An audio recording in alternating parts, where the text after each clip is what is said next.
esse aqui é o Falatório Nerd e hoje tem resenha de filme, né? Tem resenha de filme, a gente vai falar sobre Barbarian, né? Esse filme de terror que estreou, né, esse mês, conhecido aqui no Brasil como Noites Brutais, né? Dirigido pelo Zack Cregger, que veio da comédia, um diretor aí que se provou muito inteligente nesse filme de terror, né? E engraçado como os diretores de comédia estão, né, indo bem nesse Indo meio, bem nesse né? meio, Jordan Peele, né? A gente vê aí que é um puta diretor, então Exato, tá dando certo. exato, o próprio Todd Phillips, né, que é o diretor de Se Beber Não Case, Sim. fez um trabalho estupendo com Coringa, e é muito interessante ver quando o diretor sai da zona de conforto e traz uma ideia, né, nova. Mas vamos falar assim, então sobre esse filme aí. O Barbarian, ele conta a história da Tess, né, que é uma aspirante a documentarista, né, ela vai trabalhar para uma documentarista e ela acaba alugando uma casa pelo Airbnb, né, e aí ela viaja de uma cidade para outra, ela vai para Detroit, né, e acaba chegando nessa residência e ela se depara com um estranho que está lá, que é interpretado pelo Bill Skarsgård, que é o Keith. Fica aquela dúvida, né? Você entraria na casa junto com o estranho, né? Como tá chovendo muito, tá um cenário caótico, assim... O Keith fala pra ela, olha, fica essa noite aqui e a gente resolve o que a gente vai fazer amanhã, né? Porque eu aluguei a casa por um aplicativo, você por outro, alguém errou. Então a gente vai resolver o que a gente vai fazer amanhã. E aí, meio com medo, ela topa, né? Só que ela toma, assim, os máximos de cuidados possíveis. Ela tranca a porta toda vez que ela entra no lugar. Ela, né, meio que se guarda de alguma forma. Exato. Só que com o passar do tempo, né, vai passando a noite, ela vai pegando confiança no Keith, né? É um cara bonito, tal, boa pinta, bonzinho e tudo mais. Ela vai pegando confiança e vai deixando de fazer esses passos, né, seguros, né? De trancar a porta, de, né, se atentar, vai, bebe um vinho com ele. Então, assim, ela vai quebrando isso na cabeça dela, Exato. né? E é interessante que, assim, é justamente esse comentário que deixa o filme, no começo, para mim, muito perturbador. Eu acredito que esse filme ele tem pontos altos e pontos baixos, né? Para mim, o ponto mais alto do filme é até metade do filme. A partir do segundo ato, é onde tem o plot twist que já começa a te levar para uma incerteza se você vai ainda comprar essa ideia ou não. Porque, bom, esse vídeo vai ter spoilers, né? Então a gente não vai poupar vocês de spoilers, na verdade, né? A gente agora vai entrar na zona de spoilers. Exato. Se você não viu o filme ainda, veja o filme, né? E depois volta aqui pro vídeo para ver se as suas discussões são iguais às batem nossas. com a gente. Bom, acontece que é assim, né? Depois que ela ganha essa confiança do Keith, né? Ela fica mais maleável com ele, porque ela acredita que ele é um cara que ela pode confiar, que ela se agarra nessa confiança que ele passa. Sim. Né? Mas a gente sempre tá vendo essa aura de desconfiança perturbadora por trás. Então o filme, ele propositalmente, ele brinca que o Keith pode ser uma ameaça. Porque uma hora ele aparece de repente atrás dela e ela toma um susto e vem um som de jumpscare. Então você percebe que, pô, tá construindo esse personagem justamente para causar esse desconforto nosso. Entender que ele é uma ameaça para ela. A gente tá tão acostumado a ver esse cenário, né? Onde o cara é uma ameaça, que a gente automaticamente se leva a acreditar nisso. Ele é uma ameaça, né? Ela entrou numa casa sozinha com um cara que não devia estar ali.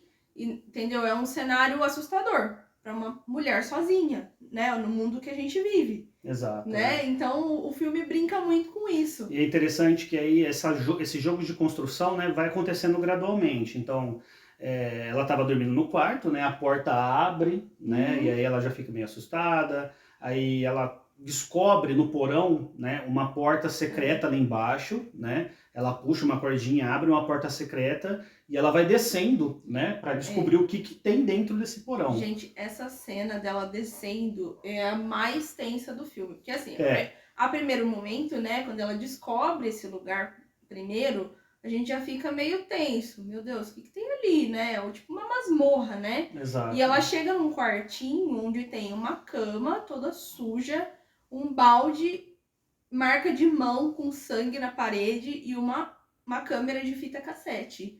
Então a gente já imagina, meu Deus. Meu Deus, é um lugar de tortura, um lugar de snuff movie, né? A gente começa a pensar várias coisas. Só que aí, depois que ela descobre esse lugar, ela sobe de volta pra casa, né? Porque ela tá no porão, ela sobe de volta pra casa.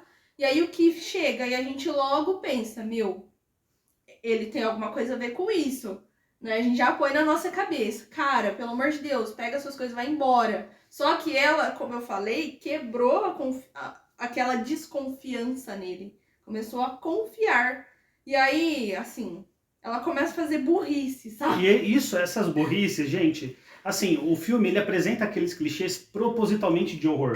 Porque ele é ao mesmo tempo que ele é um filme que ele vai te fazer, te dar bons ganchos de plot twist, mas ele usa o clichê a favor do filme para criar uma sátira, né? Ele cria essa sátira em cima do filme. E é interessante que justamente esse ponto da sátira é na hora que acontece a virada do filme, né? Porque o Keith, ele desce também junto pra ver, né? Ele não dá credibilidade pra ela, né? Quando ela fala o que ela viu lá embaixo. Exato. Olha, eu vi um quarto muito estranho lá, a gente tem que ir embora. E ela fica naquela, meu Deus, eu vou, eu não vou, eu espero, o que eu faço?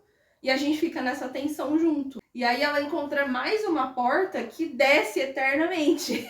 Exato. Né? E ela começa a descer. E ela começa a escutar o Keith chamar por socorro, então você já saca, meu, é uma cilada, Bino, porque ele tá chamando ela, né? E a gente pensa, pô, ele tá traindo ela pra uma armadilha. E ela vai descendo, né? E você fala, pô, ela caiu na armadilha, ela entendeu? Se ferrou. Só que aí ela vê uma cena nefasta, né? Parece uma masmorra. Porque tem umas jaulas ali embaixo com um tamanho para caber uma pessoa dentro, né?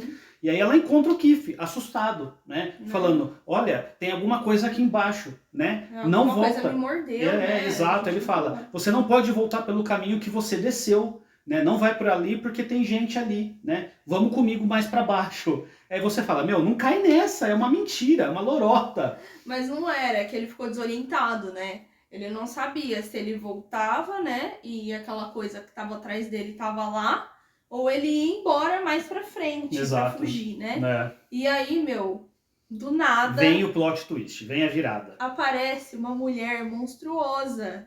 Um troll, tipo uma mulher troll, de uns 2,5 metros de altura, enorme, sabe? Um bicho horroroso, sabe? Sem roupa e tal, e cata a cabeça do Keith, começa a bater na parede, e a gente... Meu Deus, o que aconteceu? Gente, o que aconteceu? Tipo, ela mata o Keith, mata o personagem, e aí o filme, ele para aí. Ele para aí e ele já emenda um gancho de um outro arco de história. Ele parece que um produtor de cinema, alguma coisa assim. E aí ele tá viajando, todo tranquilo e tal, e ele recebe uma ligação, né, da agente dele, falando, olha, a atriz fulana de tal te acusou, né, de abuso, entendeu? E ela vai a público com essa acusação. E aí, a primeiro momento, a gente fica em dúvida, será que realmente é verdade, né, se ele fez isso com ela ou não? Mas a gente vai acompanhando a conversa dele... E a gente percebe que realmente ele fez, exatamente. Ele realmente abusou, né, dessa atriz que...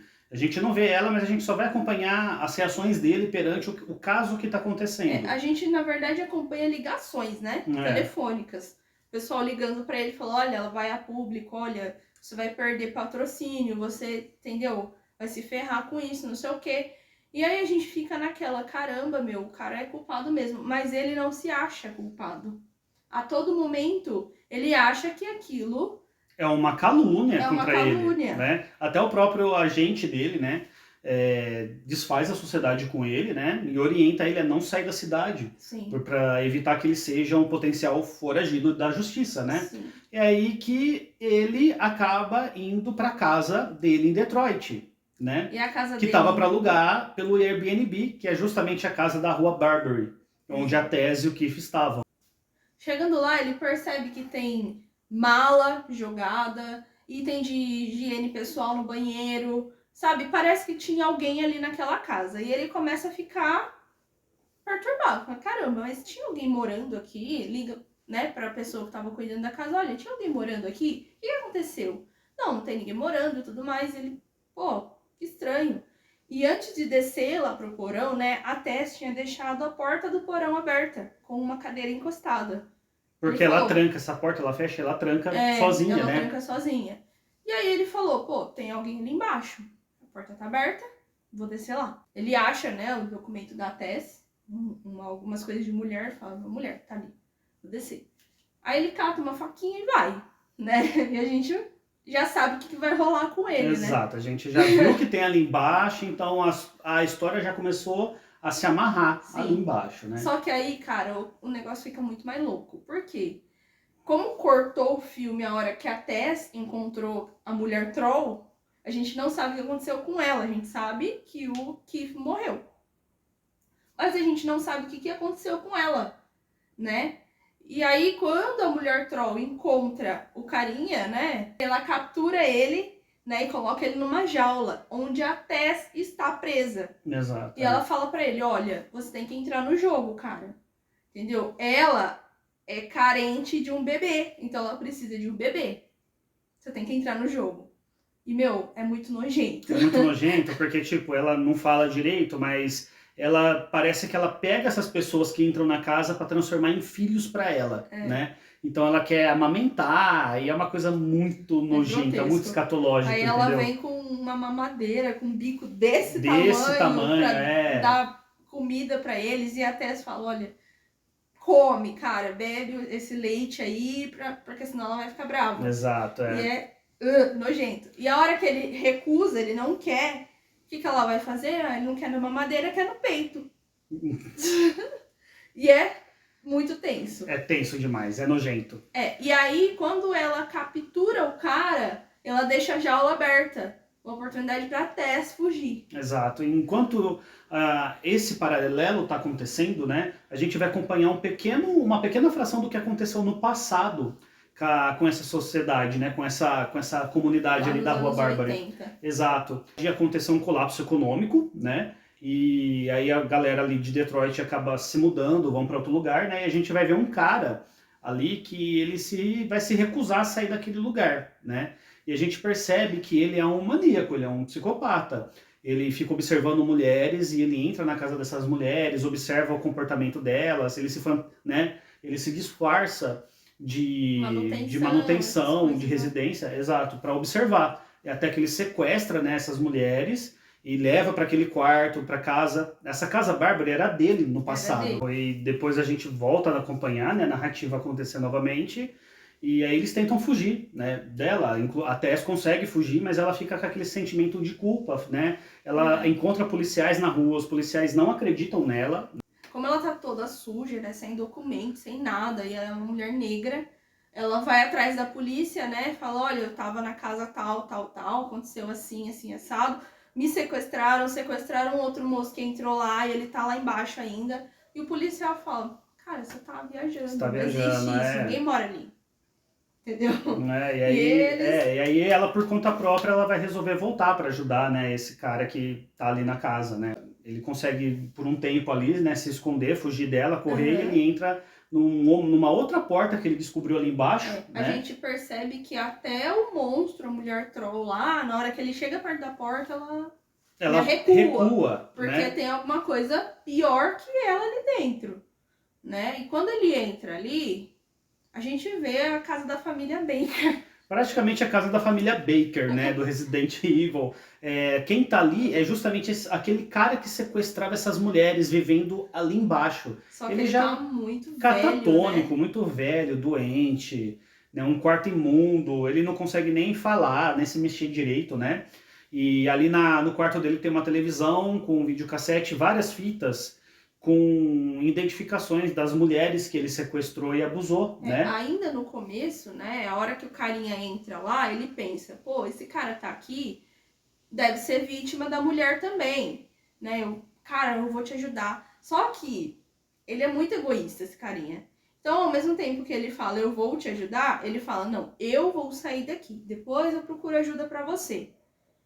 Você entendeu? Então, assim, a todo momento a gente vê que ele é muito egoísta. Exato, E né? acontece ele pensa em si primeiro. Sim, e acontece que, assim, enquanto ele pega uma fita, ele vê ali, ele fica horrorizado, ele fala, como você pode fazer uma coisa dessa? Só que ele não vê que ele também ele é um abusador também, entendeu? Então, é muito bizarro, né, ver isso. Mas assim, o que o cara fazia também dá pra ver pelos nomes das fitas, né? Exato. Tem uns nomes bizarros, bem bizarros, assim. A garota que sangrou o nariz, a garota não sei o quê. Então a gente não vê o conteúdo, né? O filme, assim, tem um limite de gore, não é tão pesado assim. Não é tão pesado assim, né? Mas só que a gente consegue imaginar pelo que tá escrito ali, pela reação dele. Exato, né? Ele pega esse cara, né, que tá na cama, o cara põe a escrivaninha perto dele, né? Ele pega um revólver dali e se mata, né? Ele acaba se matando e é aí que esse cara aproveita essa oportunidade para pegar o revólver e sair de lá, né? A Tess volta, né, como a gente tinha visto, ela desce, dá de encontro com ele, toma um tiro de raspão dele, né? E aí ele acerta ela. Mas aí ele ajuda ela a fugir e tal, eles tentam fugir, eles conseguem fugir e tal, né? Ele ajuda sim, por peso na consciência. Por peso na consciência, né? E aí eles encontram lá fora esse mendigo, né, que assustou ela no começo, e fala, não, vamos para um lugar aqui que eu sei que ela nunca veio aqui, então ela não vai achar vocês, né? Só que aí, assim, como tá à noite, né, aquela criatura que fica ali embaixo, ela não sai durante o dia, até porque a luz deve doer, né, pra ela, porque ela nunca saiu dali. Ela nasceu ali. A gente descobre, né, que aquele cara, ele deve ser pai, tio, avô, sei lá o que dela, entendeu? Porque ele foi tendo filhos com as filhas, com as filhas, com as filhas, até virar aquilo, sabe? É uma geração, sei lá, terceira, quarta, quinta geração dele. E gerou uma mutação, uma aberração da natureza que não precisa ser. A ideia não é explicar, a ideia é só causar um choque, né? Causar um choque emocional e você ver que, tipo, é uma monstruosidade fruto de uma outra monstruosidade, mas que não tem culpa de ser daquele jeito, entendeu? Exato. E aí, anoitece, né, o mendigo fala, olha, vamos pro lugar seguro e tal, porque ela nunca sai. Só que, ela tá tão frustrada de ter perdido os 2 bebês dela que ela sai.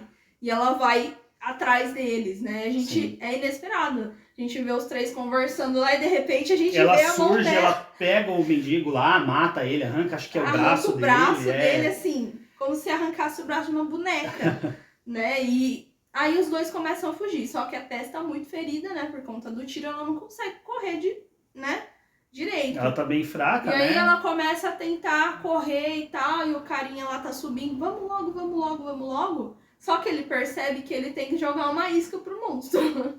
Então o que ele faz? Ele empurra a Tess. Ele empurra a Tess, né, da caixa d'água que eles tentaram se esconder, e o monstro pula atrás dela para salvar ela, para proteger ela, né? E aí ele olha lá para baixo e vê, aparentemente, as 2 mortas ali embaixo, né? Ele desce, né, e na verdade a Tess ainda não tá morta, ela tá bem machucada e tal. E ele começa a se desculpar, falar, olha, você sabia que eu tinha que fazer isso, né, para eu poder me proteger, né, para proteger a gente e tal, mas fica tranquila que eu vou te ajudar tal. Porque a todo momento ele acha que ele é um cara, que ele é o herói da história. O herói renegado, tipo, talvez eu seja uma pessoa boa que só tenha feito alguma coisa ruim, né, e tá na minha chance de se redimir. Quando é tipo a ilusão do cara que é abusador achar que tipo ainda assim ele tá certo. E mesmo que ele tenha um pouco de culpa, né? Ele acha que ele pode fazer alguma coisa que vai suprir isso. É só pedir uma mera desculpa, né? Que tá tudo bem, né? Mas ele não entende as marcas, o crime que ele cometeu, os crimes que deixaram a vítima, né? No estado que ela poderia estar, né? E nessa hora, né? A criatura que caiu pega ele, né, e mata ele, né? Então a gente tem esse troco, né? A gente tem esse retorno. Porque assim, ela desenvolveu um senso de proteção, né, pela Tess, como se fosse uma filha, uma criança, né, dela. E ele também. Só que ela viu que ele é perverso, assim como aquele que fez mal para ela e para as antepassadas dela, né? Que era aquele homem que ela tinha tanto medo. Então, a gente vê no monstro, né, um resquício de humanidade, um resquício de bondade, que aquele cara que era humano, que era normal, não tinha, né? E é muito, assim, louco, né, de pensar no filme terminar assim. Terminar assim, né? E aí ela acaba que a criatura acaba olhando para ela, né, no intuito de ver, de querer proteger ela. E a Tess vê que aquela criatura é muito mais humana do que o cara que estava ali com ela tentando sobreviver, né? E ela não tem culpa de ser como ela é, né? De ser monstruosa daquela forma. Até que a Tess acaba matando ela, dá um tiro nela para acabar com esse ciclo de aberração, com esse ciclo de tormento, né? Eu acho que foi mais por misericórdia daquele ser, né? Não só isso, porque ao mesmo tempo...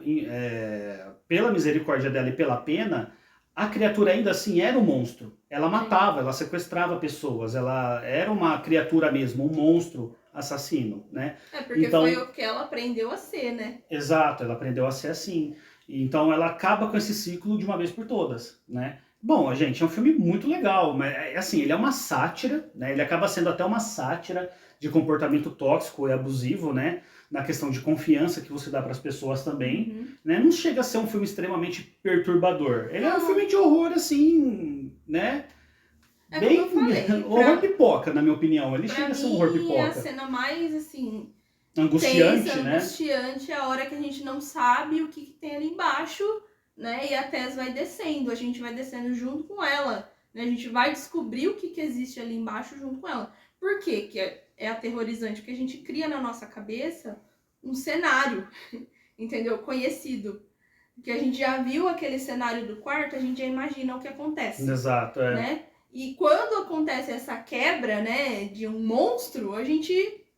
Meu Deus, fica surpresa, isso que eu tava imaginando, né? E aí que eu acho que isso que a gente comentou no começo do vídeo pode causar um pouco de discordância entre os públicos, né? Porque você imaginar a narrativa seguir para uma forma e ter um plot twist seguir totalmente diferente para outro, né? Não me incomodou, assim, até enquanto, porque eu tava muito querendo saber como ia terminar essa história. Mas quando o filme acabou, a gente começa a perceber, pô, mas se eles tivessem seguido por uma outra linha, talvez teria sido melhor aproveitado, tal. Mas assim, a gente tem que entender a obra como ela foi concebida, né? E na minha opinião, Barbarian é um bom filme de horror, uma das melhores surpresas do ano para o terror, na verdade, foi muito bem desenvolvido, na verdade, né? Então é isso, gente. Se vocês gostaram desse vídeo, deixe seu like aqui, comenta aqui embaixo se você já assistiu o filme, o que você achou, quais são suas críticas e suas, né, seus elogios. Segue a gente no Instagram, se inscreve aqui no nosso canal, porque a gente vive postando conteúdo legal desse tipo, né? E é isso. Beijo. Tchau.